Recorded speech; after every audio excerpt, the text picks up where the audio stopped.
जो लोग अभी ये वीडियो देख रहे हैं उनमें से बहुतों ने एक जगह से दूसरी जगह सफर करने के लिए कभी न कभी फ्लाइट्स की टिकट जरूर बुक कराई होगी। लेकिन हवाई जहाज की सवारी करने वाले उन लोगों से हम ये कहना चाहेंगे कि हवाई जहाज और हवाई जहाज जहां उड़ता है यानी कि आसमान, ये दोनों जगहें बेहद ही रहस्यमयी हैं और मनुष्य की अप्रोच से बहुत दूर मानी जा सकती हैं। क्यों? ये इसलिए क्योंकि आज हम कुछ ऐसी घटनाओं का जिक्र आप सबके सामने करेंगे जिन्हें जानने के बाद आपको इस बात पे बिलीफ हो जाएगा। बड़ी अजीबो गरीब घटनाएं हुई हैं जहाजों में। कभी जहाजों में 92 कंकाल एक साथ मिले तो कभी प्लेन के अंदर से पूरे यात्रियों का ग्रुप गायब हो गया। ऐसे बहुत से अजीबो गरीब घटनाएं हुई हैं। तो आइए जानते हैं उन घटनाओं के बारे में। सैंटियागो फ्लाइट 513 का हादसा। ये एयरलाइनर जर्मनी में 1954 में उड़ा और 18 घंटे बाद लैंड होने के बदले किंवदंती यह है कि यही प्लेन 35 साल बाद ब्राजील में लैंड हुआ। इसकी थोड़े इतिहास की बात कर लेते हैं।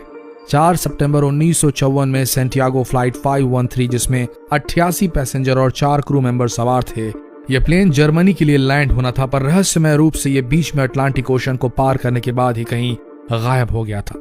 इसकी जांच के लिए कई रेस्क्यू टीम्स को वहां भेजा गया लेकिन कुछ जानकारी नहीं मिली। 12 अक्टूबर 1989 बिना किसी एयर ट्रैफिक कंट्रोलर से संपर्क किए बिना सैंटियागो फ्लाइट को पोर्टो एलेग्रे एयरपोर्ट के रडार पर घूमते हुए पाया गया। ओडीसी एयरपोर्ट के रनवे पर उसने सफलतापूर्वक लैंड किया। इसके बाद प्लेन को देखते ही वहां मौजूद हर कोई हैरान हो गया और जब अथॉरिटीज ने प्लेन के दरवाजे खोले तो उसमें मानवों के कंकाल मिले। चमत्कारिक रूप से ये सारे कंकाल उस समय भी सीट पर सीट बेल्ट बांधे बैठे हुए थे। कैप्टन मिगुएल विक्टर कर्वी की बॉडी पायलट की सीट पर ही थी और उनके हाथ कंट्रोलर पर और इंजन अभी भी काम कर रहा था। डॉक्टर कैल्फो एटालो पैरानॉर्मल रिसर्चर्स हैं। उनकी थ्योरी के हिसाब से उनका कहना है कि ब्लैक होल इस दुनिया में मौजूद है और सैंटियागो फ्लाइट 513 हो सकता है ऐसे किसी ब्लैक होल का शिकार हो गया हो। उनका मानना था कि सरकार को यह बात जनता से नहीं छुपानी चाहिए, लेकिन सरकार ने यह बात जनता से छुपाने की भरपूर कोशिश की, लेकिन यह उस समय अखबारों की सुर्खियां बनकर दुनिया के सामने आ गया था यह हादसा।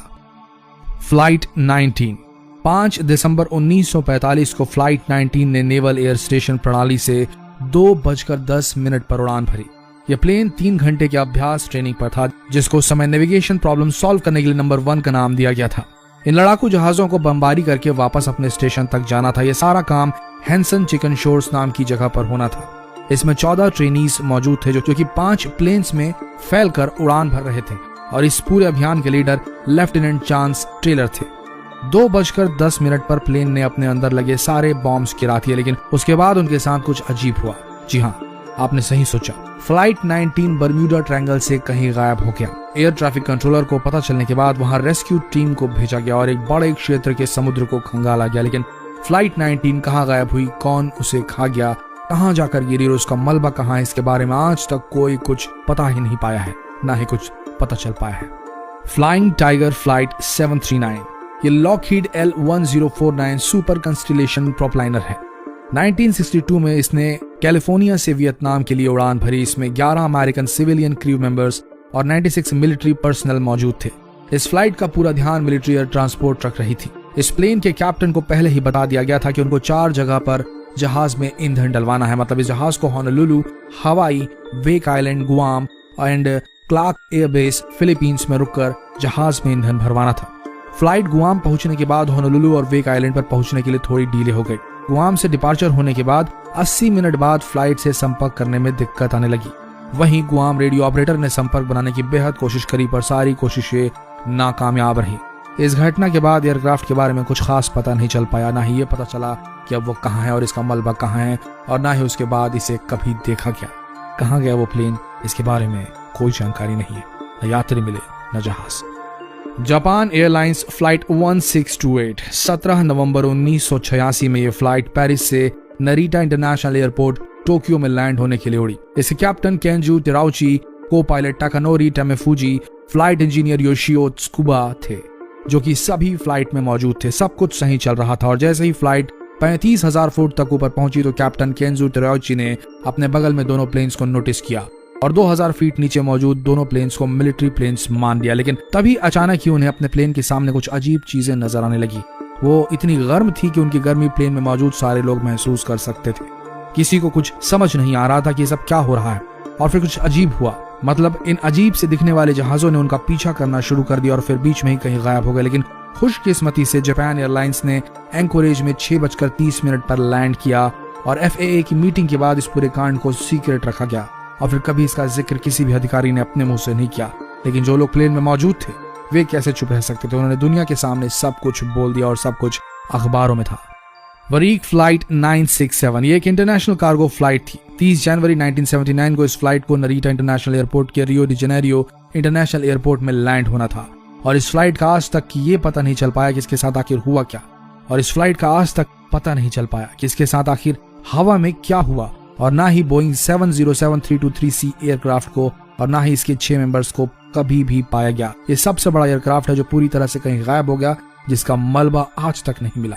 2003 अंगोला 727 अदृश्य पैसेंजर्स। 25 मई 200 में बोइंग 727 को क्वाट्रो डी फेवारियो एयरपोर्ट से अंगोला में लैंड होना था, लेकिन यह बीच में कहीं गायब हो गया और इसके गायब होने का कारण पता करना फेवारियो ऑफ इन्वेस्टिगेशन और सेंट्रल इंटेलिजेंस एजेंसी दोनों के लिए मुश्किल हो गया। फ्लाइट के को-पायलट बेन सी पडालिया और फ्लाइट इंजीनियर जॉन एम मोंटानो इस फ्लाइट को संभाल रहे थे। बिना किसी संपर्क के प्लेन ने उड़ान भरी। इसके बाद ग्राउंड पर मौजूद टावर ऑफिसर्स ने फ्लाइट से संपर्क करने की बहुत कोशिश की और वहां से कोई उत्तर नहीं मिला। बिना किसी लाइट और कांटेक्ट के ये प्लेन साउथ की तरफ अंटार्कटिक ओशन में कहीं जाकर गायब हो गया और आज तक इसका पता नहीं चल पाया। BSAA star aerial. हम जानते हैं कि संयोग पूरी तरह से एक्सीडेंटल होते हैं। BSAA स्टार टाइगर के गायब होने के बाद 17 जनवरी 1950 में BSAA स्टार एरियल भी बिना किसी सबूत के गायब हो गया। इस फ्लाइट ने किंगस्टन जमैका के लिए उड़ान भरी थी, पर यह ट्रैफिक कंट्रोलर से इनका संपर्क खत्म होने के बाद ये फ्लाइट अटलांटिक ओशन में उसी तरह गायब हो गया जिस तरह BSAA स्टार टाइगर गायब हुआ था। इस फ्लाइट का गायब होना भी बर्म्यूडा ट्रायंगल की हिस्ट्री से जुड़ गया।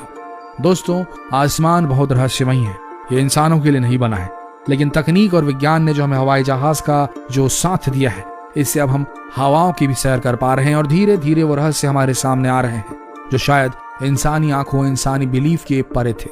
आपको क्या लगता है, क्या ये जो हादसे हुए थे इनमें कोई भी पैरानॉर्मल का 1% भी फुट नहीं है या ये महज कोइंसिडेंसेस है?